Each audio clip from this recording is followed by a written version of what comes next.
Mr. Foreign Minister of Pakistan, Balaul, Bhutto, Zerdari, welcome to Al Arabiya, sir. Thank you for having me, sir. Thank you. I'd like to start by talking about the Pakistan floods.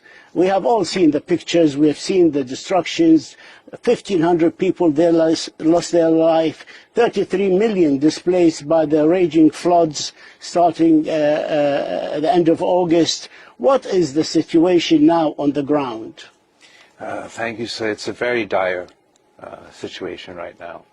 The climate catastrophe that we are facing is truly one of apocalyptic proportions. We all know the story of Noah's floods, that they say that it rained for 40 days and 40 nights. Well, in Pakistan, our monster monsoons started in early June and ended at the end of August.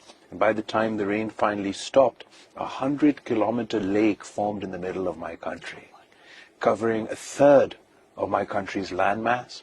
1 in 7 people, 33 million affected, 16 million of which are children, 600,000 pregnant women now waiting to give birth under the open sky.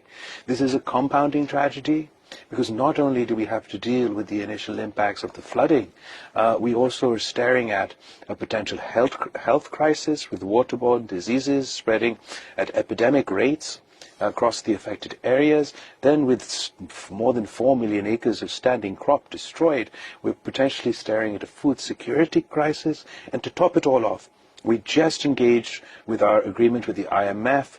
We were receiving our payment, looking forward to some economic breathing space. And obviously, the estimates, the figures that deal is based on, is now also washed away by the floods. So we have a climate catastrophe, a natural disaster, a health emergency, a food insecurity crisis, and potentially extremely difficult economic times to come. Pakistan was already in an economic crisis, and it's not only drowning in water, but in debts. Can you please, what are the plans? Tell us what are the plans for rebuilding and developing. So as the Secretary General of the United Nations said, Pakistan is not only drowning in floodwater, we are also drowning in debt. And we would like to be able to, when we reach the reconstruction and rehabilitation phase, to build back better, build back in a greener fashion, in a more climate resilient fashion. In order to do so, we need access to financing and finances to that end.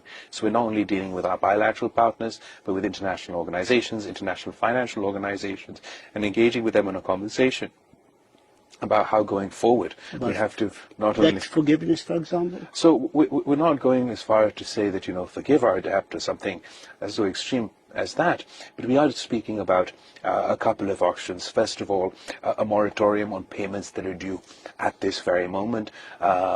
Surely the countries that we are indebted to will going forward want their debts repaid, and we want to be in a position to be able to do that. We're also talking about supporting us with international financial institutions, particularly when it is to do with the risk of lending. And thirdly, a conversation that the UN Secretary General has been having for quite some time is about the concept of debt swap, and swapping debt and spending that money instead of paying into the debtor country to spend it on SGDs. We'd like to see sort of a similar formula of a debt swap, but instead of SDGs, we focus on greener projects, on green infrastructure, on climate resilient infrastructure, and many of the larger countries have this on their agenda now. So this is a way where those carbon-producing countries, industrialized countries, because Pakistan produces 0.8% of the carbon footprint, but we are now one of the 10 most climate-stressed countries on the planet.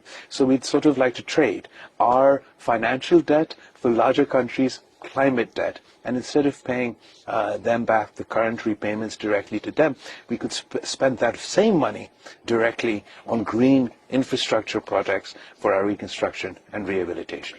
Has the OIC countries came up with the goods to help you, sir, in this crisis? What do you expect? What do you need from the OIC countries and from your friends in the Middle East? So absolutely, the OIC countries were amongst the first to respond to the climate catastrophe in Pakistan. In the very initial phases, we're in sort of the relief and rescue phase, but the Kingdom of Saudi Arabia, the United Arab Emirates, and many countries within the GCC have stepped up to help Pakistan.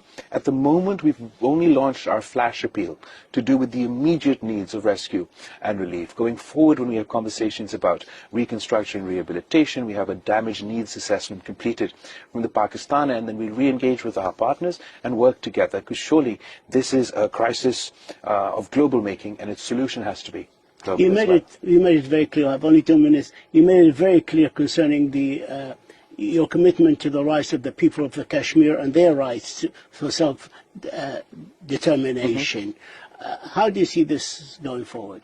Well, as the chair of the Council of Foreign Ministers of the OIC, we obviously highlighted this topic significantly at our OSCE annual meeting and our Kashmir group meeting on the sidelines. I think what's made the issue particularly difficult is the recent unilateral actions by India on August 2019, where they tried to unilaterally and illegally undermine the disputed status of this region, and then pushing forward with converting the last area of Muslim majority within their region into a minority in their own land. These things are totally unacceptable for us. We like to be in a position to deal with India, to talk with India, to live peacefully with our neighbors, to solve the Kashmir dispute. But it can only do so if India walks back its extremist positions on Kashmir and on Islamophobia. Pakistan Foreign Minister Balaval Bhutto Zerdari, thank you, sir, for this interview. We hope to see you again in the future for longer interviews. Thank you so much. Thank you, sir. Thank you.